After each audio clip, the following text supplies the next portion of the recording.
We are emotional creatures before we are rational creatures. We have an emotional reaction to events before we have a rational reaction to events. That's just the way we're wired. Dr. Travis Bradberry is a world-renowned expert in emotional intelligence and award-winning co-author of the #1 best-selling book, Emotional Intelligence 2.0. Quite excited because I've been told that you're the best of the best. I have something that can make the best even better. Dr. Bradberry's work is endorsed by the Dalai Lama, Newsweek, The Washington Post, USA Today, and he's written for, appeared on, or been covered by a host of major media outlets.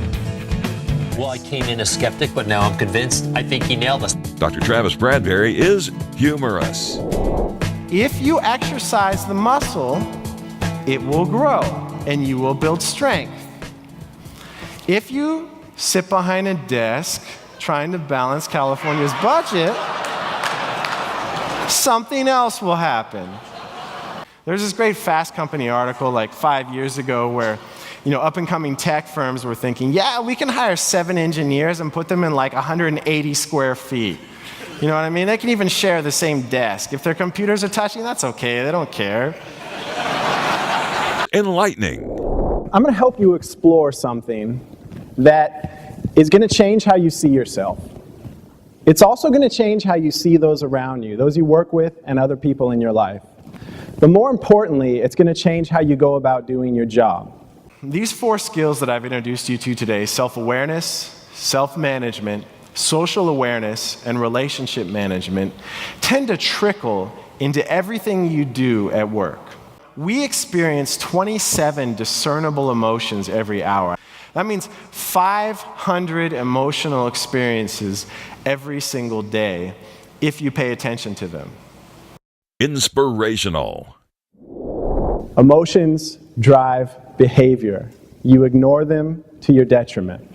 If I can just get you to have some kind of tidbit that enters your awareness, that changes your behavior, that's all it takes. Here's the thing you need to remember about change and about increasing EQ.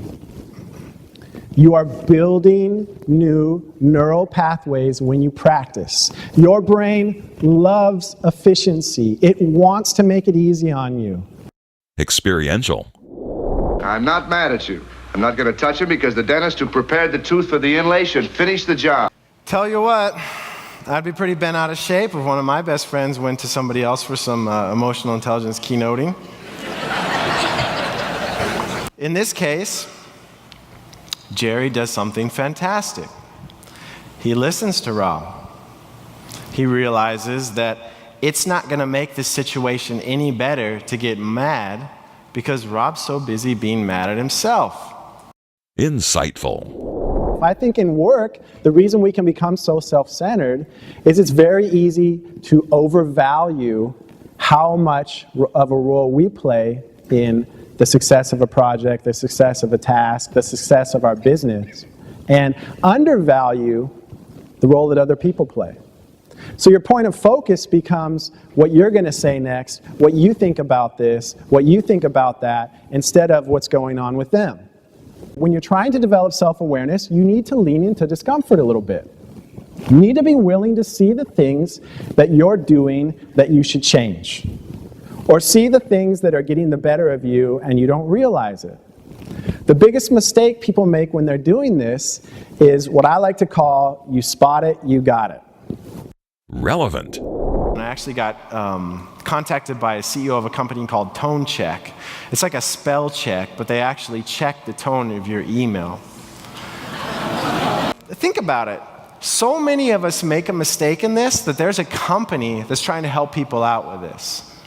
But why do we do it? It's because we're trying to win the battle. We're trying to prove that we're right instead of trying to enhance the quality of the relationship. My advice that I give to people is, we call it Honest Abe's Rule of Netiquette. Abe Lincoln used to write letters to his political adversaries and vent and say all the things that he wanted to say to them, and then he would fold them up, put them in the drawer, and if he still felt like sending it the next day, he would. He never sent a single letter. So write the email, get it out, give yourself some time, and then send the edited version, or go talk to the person. This is the one that got a lot of attention and got an HBR. And what you're looking at here is emotional intelligence by job title. As you move up the corporate ladder, we find that emotional intelligence goes up. Once you move to director level and above, and certainly as you reach the C-suite, it's a ski slope. It's a black diamond. Well, it's a double black diamond, actually, on the way down there. Well, why is this?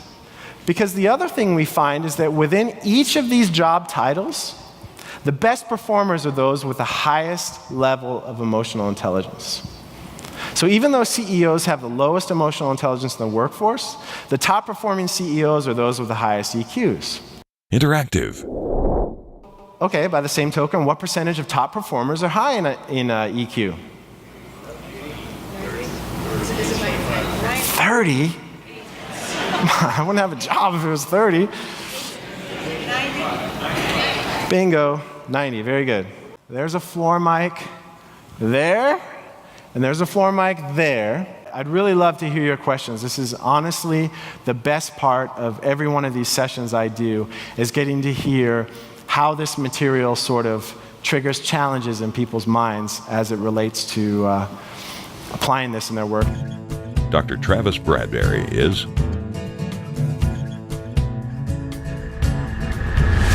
unforgettable.